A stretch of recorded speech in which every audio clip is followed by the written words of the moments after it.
So I've just finished watching a ton of stuff on Gentile, Mosley, famous German guy and whatever. I don't like them. I mean, I like Mosley, I guess. He wasn't too bad, but like everyone else sucked, and they were very idealistic, Mussolini especially. I wrote a thing here on it, which I'm gonna read and then get to the basic ideas, like always, because I don't know that's a better system. Critique of fascism as too idealistic. The idea of people unproductive being depressing and lacking meaning being wrong because of art, and non-productive act as other meanings in their false idea of reality. I had to talk about the ontological argument or whatever. The differences between. Yeah, I think I can do this. I'm starting off on fascism as being way too idealistic.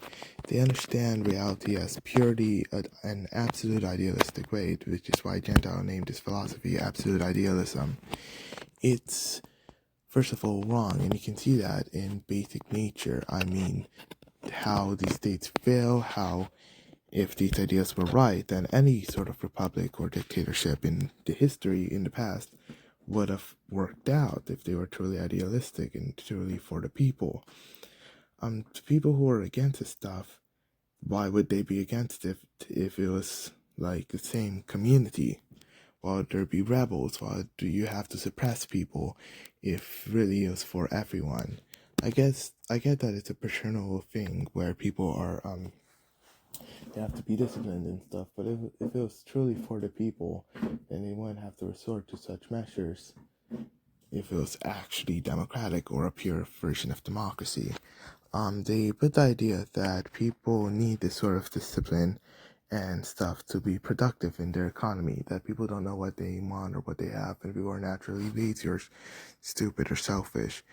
Like the idea that people are unproductive and that makes them sad or lazy, or Jordan Peterson, they don't clean their rooms, and that they need a better version of themselves, which is the dictator, which is because they assume everyone's the same person in a way through the community, that they generalize their idea, which is also wrong because you can tell through personality and beliefs and stuff, and how culture isn't limited to just the community that teaches them, but also outside sources and their personal family sort of culture and traditions and such.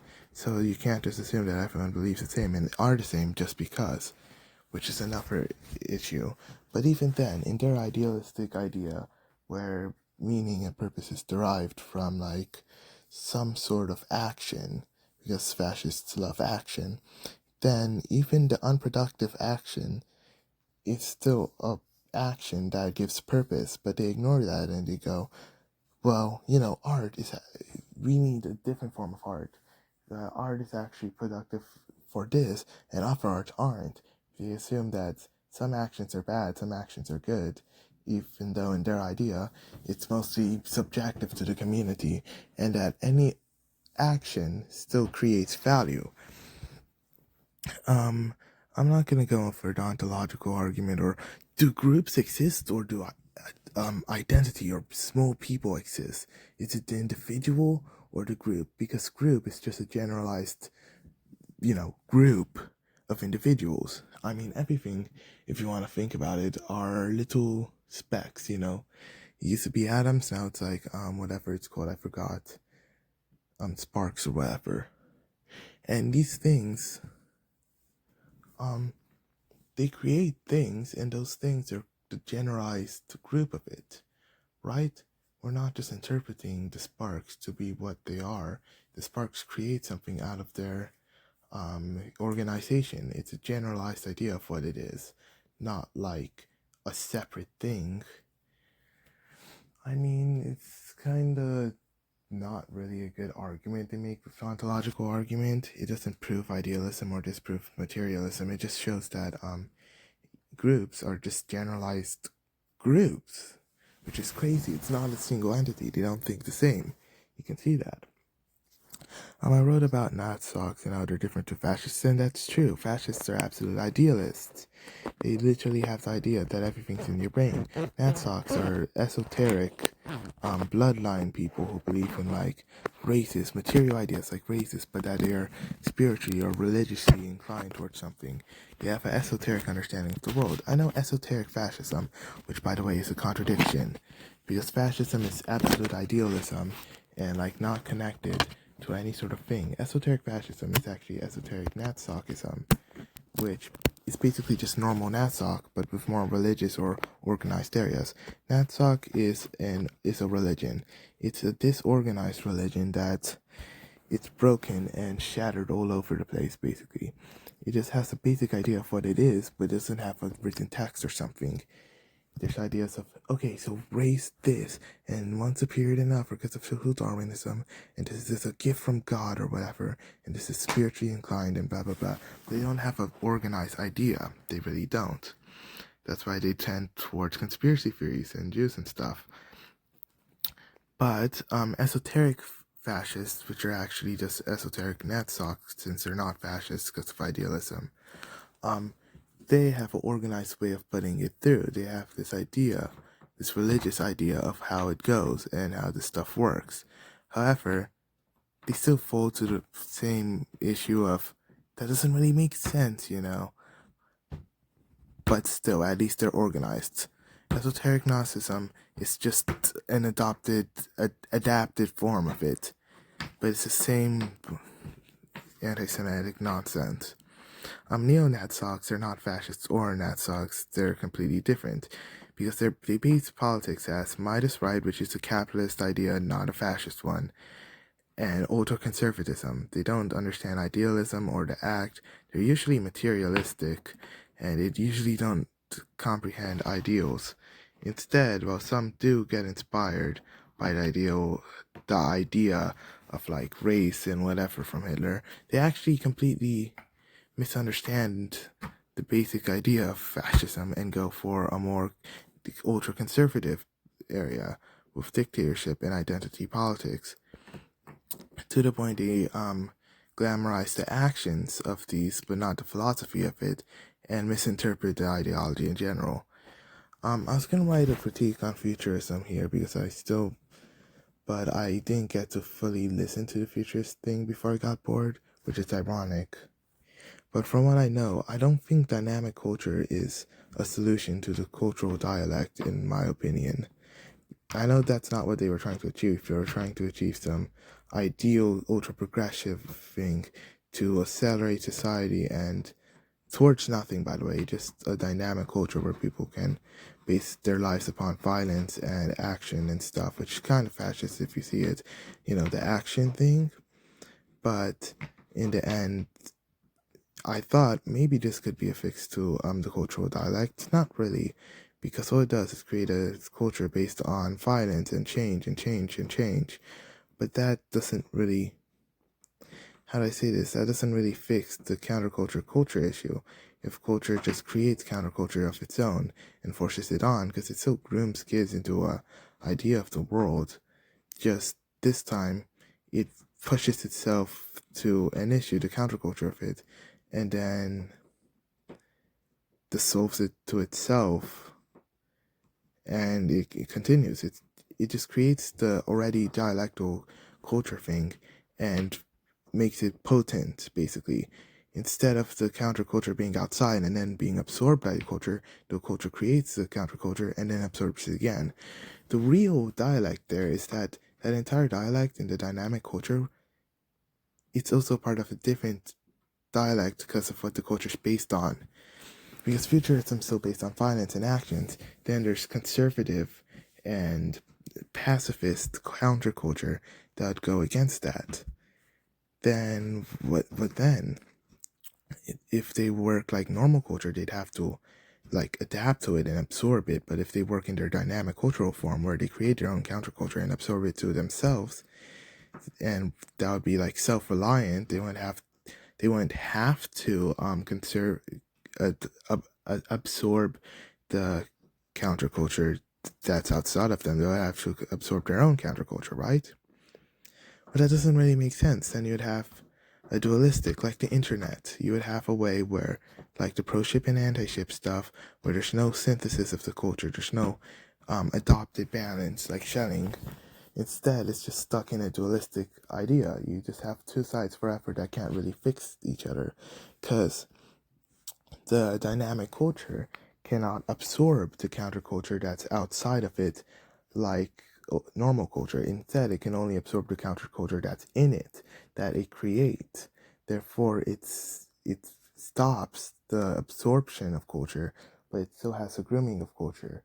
And all that means is that it will just die out eventually. It's just stuck itself in a suicide cult of sorts, and where the culture is self-creating the issue and fixing it by itself, meaning it cannot fix issues that's outside of itself, and it's stuck in a dualistic two-side scenario where it can never be fixed. Like internet culture. That's it. Dynamic culture is just internet culture.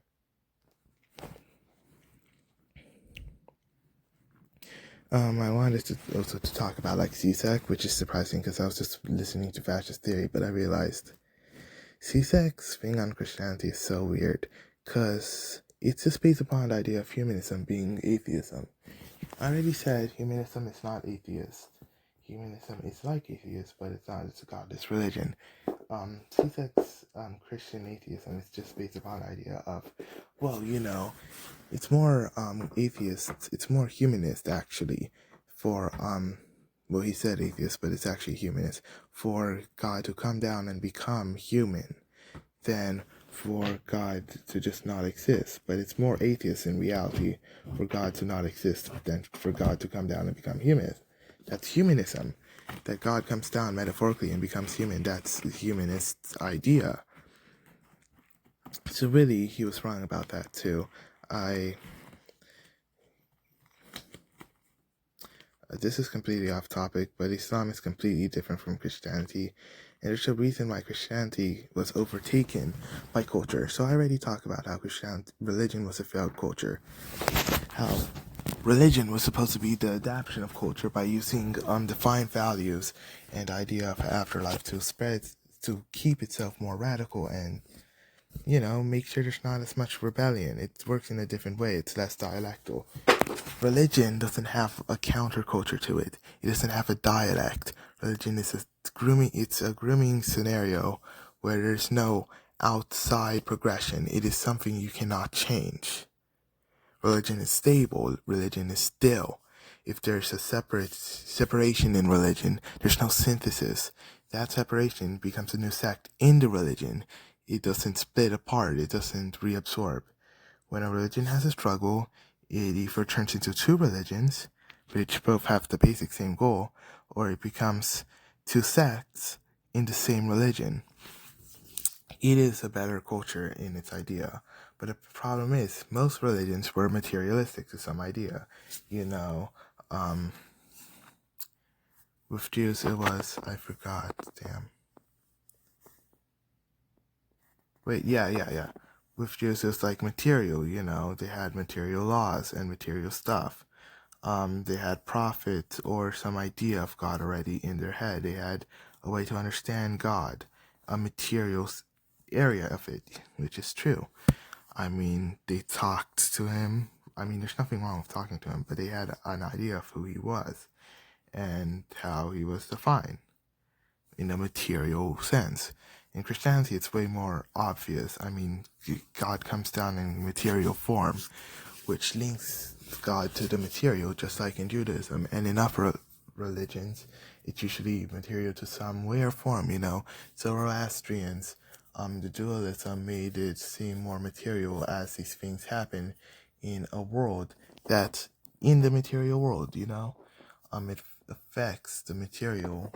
Well, yeah, it can affect the material if it's spiritual, but it affects the material in a way only the material could.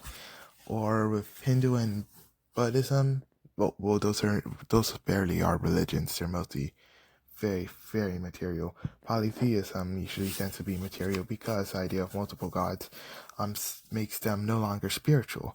One god is spiritual because it's the creator, the all thing, the all-knowing, the best. Two gods means it's no longer spiritual. It's just a thing. It's material. Islam is completely spiritual in its sense. There's no material area of it. Yes, Islam talks for material people, but God never comes down in any way. God does not talk to people. He sends messengers only. Messengers that don't even see him in technicality. He is completely spiritual and unbeknownst to the material world.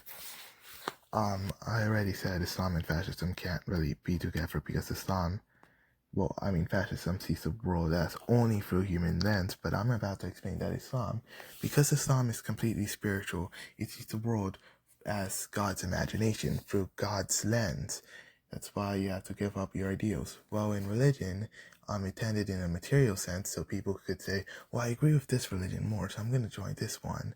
Or I agree with that religion more, so I'm going to go join that one. Islam stated, basically, that you have to give up what you believe for the religion, not the other way around. You don't choose the religion based off of yourself.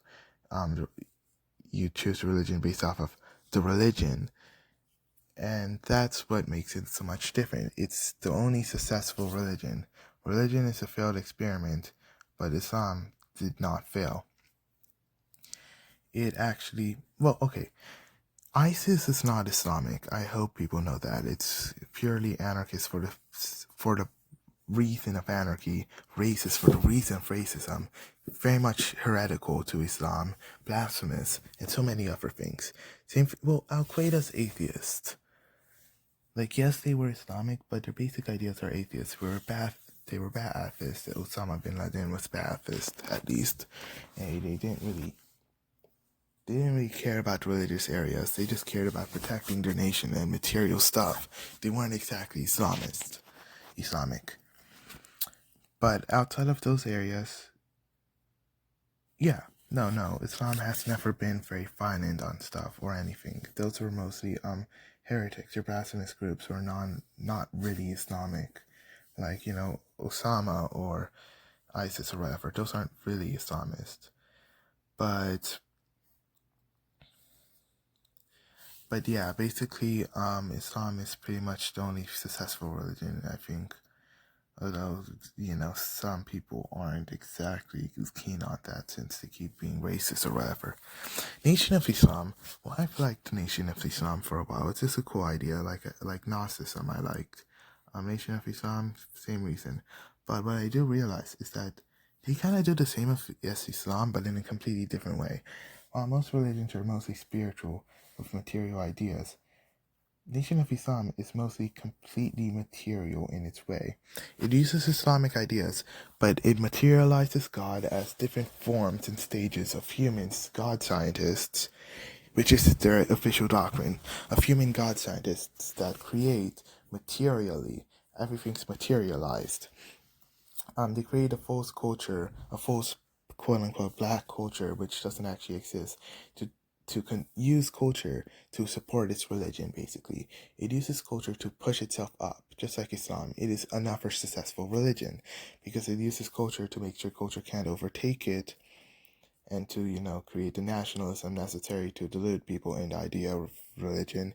It materializes religion completely by materializing God in a kind of polytheistic way, but not exactly. Still supporting the idea that you need to be, saved or repent or whatever, but still having this underlying idea that everything is material, that it's people, profit, stuff like this. And that's what leads to its more dictator-like things with Elijah Muhammad and stuff, who liked minors. Let me catch my breath.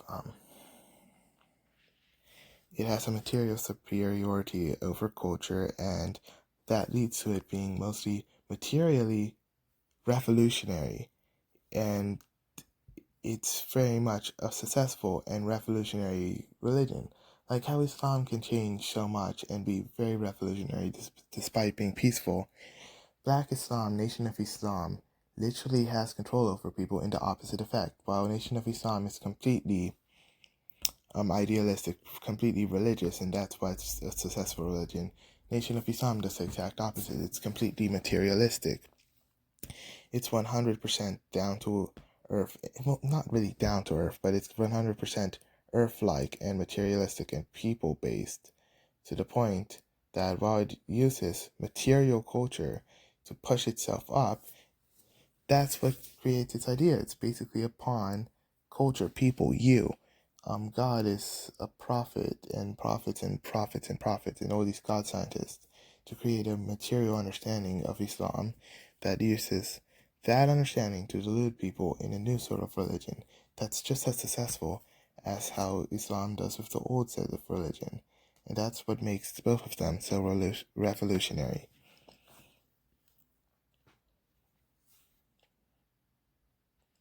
I really have to catch my breath, dude. My mouth is dry. British fascists are actually more on the idea of fascists, by the way.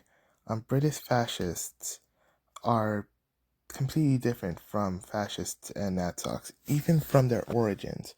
So, real fascists tend to be idealistic. They're based on Hegel. Hegel was fascist, proto-fascist, but he was. They're based on Hegel, Gentile specifically, usually. Mussolini, not so much, since he just cared about aestheticizing. Oh yeah, that's another thing. On neo-Nazis, I'm pretty sure I just said it. Oh, that's gonna get, oh no.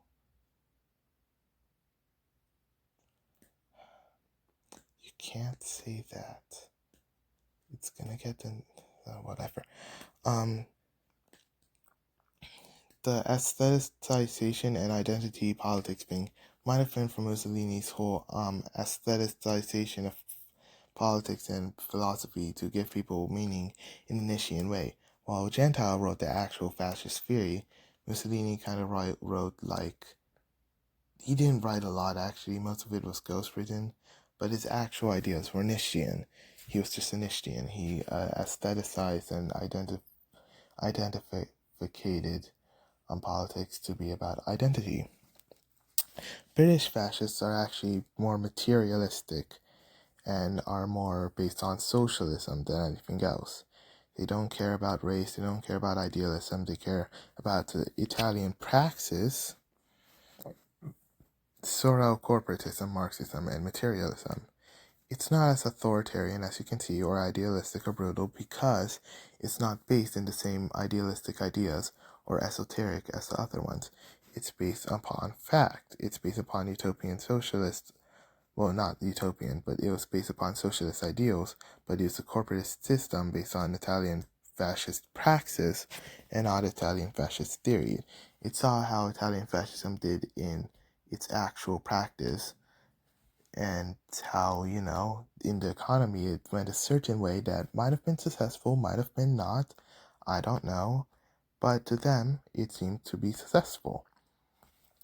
The dictatorship they didn't like so much, but it's way better than any other form of fascism in the economy because it actually cares about the people and workers and ensuring collaborations, while Mussolini, often ignored his own philosophy. Well, it was Gentile's philosophy, but ignored it to make companies silence workers in his whole corporatism things, companies often didn't listen to the workers, even though that was a whole part of corporatism, class collaboration. He often ignored it and just kept the part where they work with the state, company and state hand in hand.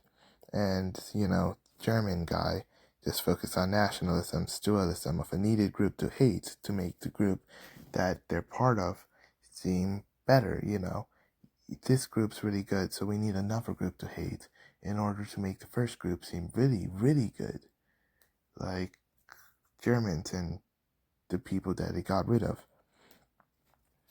But that both of those eventually failed, while Mosley technically failed too. His ideas were more ethical and more progressive because he wasn't based in the same ideas.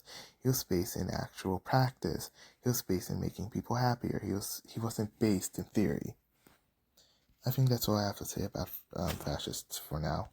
I have a ton of things to read, so I separated it in groups, right? I had fascism, I had proto-fascism, which was like Sorel and blah blah blah. I didn't find anything interesting there. I had fascism, futurism's here, postmodernism, some situationism, acid communism, communization, the ultra left stuff, and it's about 14 left after I finished the fascist stuff. It was 20. I had to watch 6 videos. It was very long. So basically, that's all I have to say.